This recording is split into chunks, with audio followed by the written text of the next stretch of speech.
there's nobody can ever give me a time where most men weren't average. They always had people who were degenerates and did nothing. We always had people who excelled, and we always had most of us who did just fine with the average. It's true. Those are the best people. They're steady because they're not out there. Okay, think about the entrepreneur or the person who's out there like chasing all these dreams.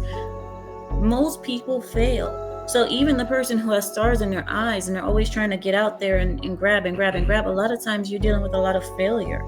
And it's very rare that people make it big. So, I mean, you either go with the person who's steady and you know where things are going to be tomorrow, or you go with the person who everything is up in the air, you don't know. If you want a understanding of how we're responded to in these conversations, do you understand the chat on YouTube is faceless and anybody can say anything? I'm just saying. I'm not looking at the chat. I'm just saying, if you want to observe how people respond to real conversations about real world situations and real people, look at what they say to us. I think you don't get a realistic view of how real people respond in real situations via the internet. I think you get the strong people on the internet, like Pretty said, who can be faceless and say whatever they want to say. But in the real world, people don't respond like that. People aren't automatically upset, up in a roar because your man didn't do exactly what you wanted him to do, or vice versa. Like, there are real conversations and people are sitting down and they're suggesting things. People think it over and come back with an answer, and you go along with that answer, whatever they decide based off of their reasoning.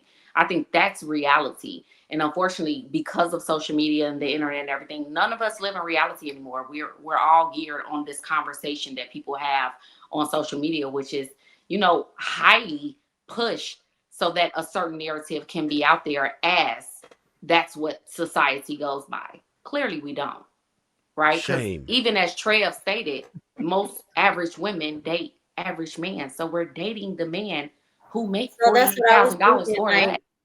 You date in proximity of your surroundings. So normally people date within the people that they hang out with in their circles. So dude at Amazon probably date the girl at Amazon.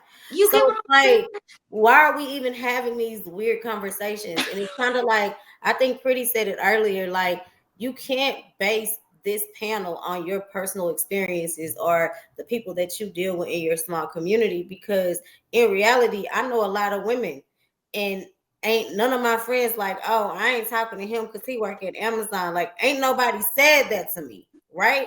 We just be happy they got a job. You know what I mean? Like, you go to work every day, that's it. Anything. And then we also live in a society where whatever I have, you can have it too, baby. I don't really, it ain't even really like that. You know what I'm saying? Women ain't out here like, oh my God, he only makes 50,000. I was tired of shit. Now we at 200,000. We finna move. What are we talking about? My daughter's school $10,000. Like, and then it's like, we do genuinely want to date for love. So these weird conversations that we have, and it's like the man at Amazon that make 56,000, he just ain't really trying to holler at us. He jumping in and out of beds. He don't know how to commit. He don't know how to be a family man. He don't know how to be a husband. He's running around sleeping with everybody at Amazon. So I feel like we have to look at it both ways. It ain't just women like, oh, I don't want him because he make 56,000. Where is that coming from? Isn't one too many? No. Where is that coming from, Twinnie? Like, who's saying that? I'll just say, isn't one too many? Because you date in proximity. The girl at Amazon ain't saying she ain't gonna talk to the men at Amazon. That's all I'm saying. The men at Amazon aren't doing what they're supposed to be doing to get them women.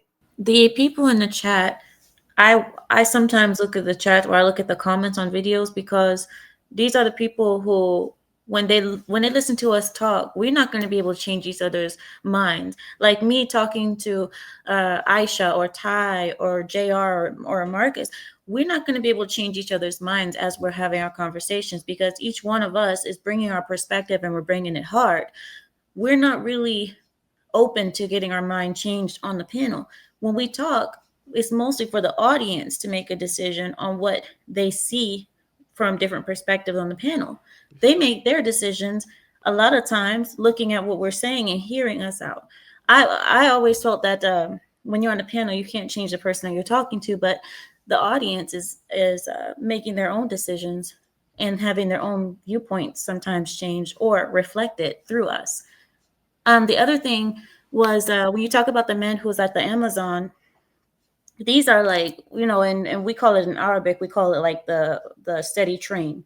This is the man who is like steady. He is who he is. He wakes up every day. You know who he is. You know where he's going to be. You know what he's going to do. He's steady.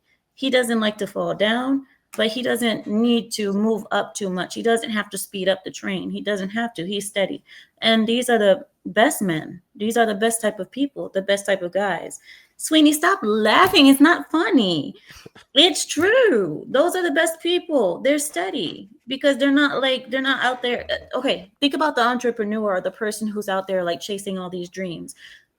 Most people fail. So even the person who has stars in their eyes and they're always trying to get out there and grab, a lot of times you're dealing with a lot of failure. And it's very rare that people make it big. So, I mean, you either go with the person who's steady and you know where things are going to be tomorrow, or you go with the person who everything is up in the air, you don't know. Real quick.